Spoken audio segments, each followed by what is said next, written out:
YouTube family wagwan. And you see it. Same face. Same space. Still the best and most credible. Still fear and fearless. And you see the two political party them a pound the pavement all over the country. Election campaign turn up. Silliness turn up. I'm going to tell you this. The Maverick can't pick a winner. The other day one of my PNP friend them call me and say, Maverick, how you talk about the election close? Eh? A soap. The man bet me all money. Say it no close. 2 days later, one of my labor right friend them call.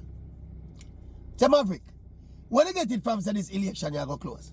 Third term alone, all of the JLP people them, I say, soap, JLP win. All of the PNP them, I say, soap, PNP win. Where you find the truth? Anytime them call me and me point to them, say about the polls, say it go close. Them say them no deal with polls. Them say go dance and dance pan poll. And that the man them tell me. So, me in my wisdom though, me I tell you say that election are too close for call. And me don't ignore polls. Because polls are the most credible scientific way to gauge the temperature at a point in time as to how people are going to vote. And the last big poll will come out, the done on this poll, say the PNP are lead by 3%, which is, I think, just about at the marginal error. And if you study the trend and trajectory of the numbers, the PNP that lead by about 9 or 10 points one time, you know. Another poll it come, JLP cut the lead to 5. And the last one will come, it cut the lead to 3. That means that the trajectory I get closer and closer and closer. And if you keep your nose to the ground, like the Maverick, and the Maverick they're on the ground, you know. Maverick is one of them personality that we're not going away, you know. Maverick in the street. Maverick talk to people. Maverick consume information. Maverick form opinions for a living. Not a lot of people in this country, in this world, form opinions for a living. And we are telling you this, we are struggle to form a credible opinion as to how the election is going to turn out. There are pros and cons on both sides. On the government side, you see that crime something there, the 48% reduction in the murders and serious crime is not a joke thing. That's a serious achievement on the part of the government. People might question the strategy and the methodology, but by and large, Jamaicans happy said the level of murder and crime have come down. To me, that's the biggest thing the government have go for itself. Yeah, they might make some other case how wonderful the economy is and how, you know, how the Jamaica is, the unemployment is low. Then they are less effective, and I'm going to tell you know why. Because, as me say, me in the street, me up on the ground, me go a market, me go a supermarket, me spend my money in the economy.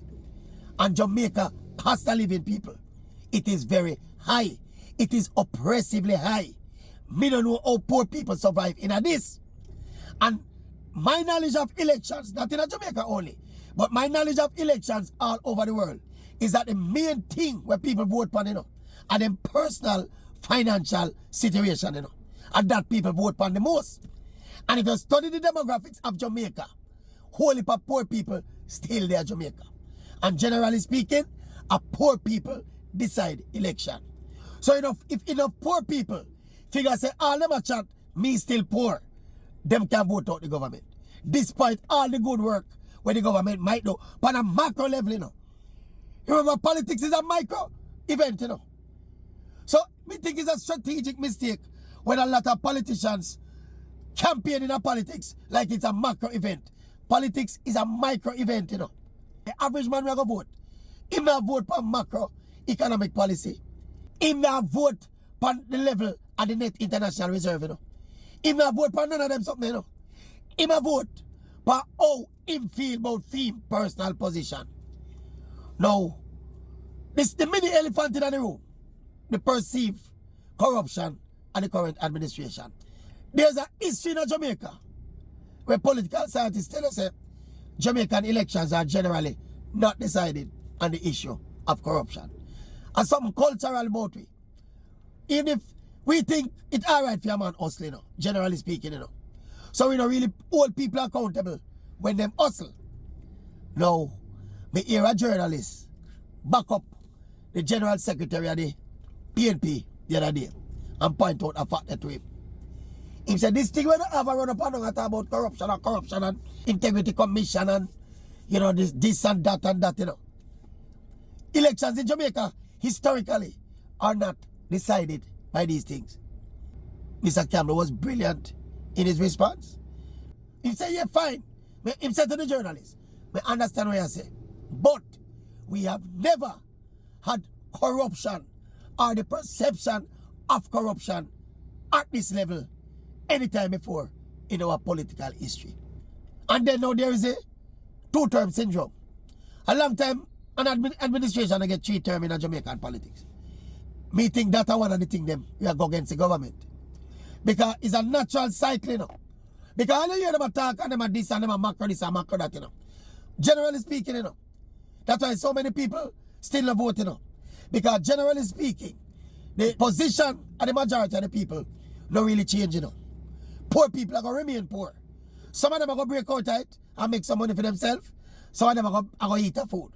But generally speaking, poor people remain poor. And the rich tend to get richer. That's just the way of the world. The unequal way of the world, if you want to put it that way there. But because poor people are going to always be there. As fodder for your opposition, you know. Regardless of who in the opposition, you know. Because none of the administrations now go substantially improve the lives of the majority of the people, you know. All the time them attack. From independence, none of them do it. So you see, any party that is in opposition, that vast majority of poor people will always be there, you know. If they can appeal to them and get to them and motivate them to go vote, you know. That is another issue we have faced the party in power. Them have 2 terms and them look at 3rd term. Jamaican electorate not do that again. Them call it the 2-term syndrome. I go against them. Yeah? But me I go back to my old hobby house. I think the last general election, the voter turnout was 37%. In the local government election, we just gone the other day, it was 29%. If the voter turnout goes to the level of, let us say, 45, heading towards 50%, the PNP are going to win. If voter apathy remains high and less people turn out to vote, that means that the voter turnout low, go back below 40%, PNP dead now the show. Because that means say, the poor people we are talking about, nobody come out come vote. And the PNP loyalists them, who nobody come out come vote. Another thing, big thing we are going against the PNP as well. It is not going to be easy to overcome the kind of deficit we never seek to overcome. It's what, 49 to 14, you know. It's a massive deficit. We know more than likely they're going to win back enough for them original PNP seat.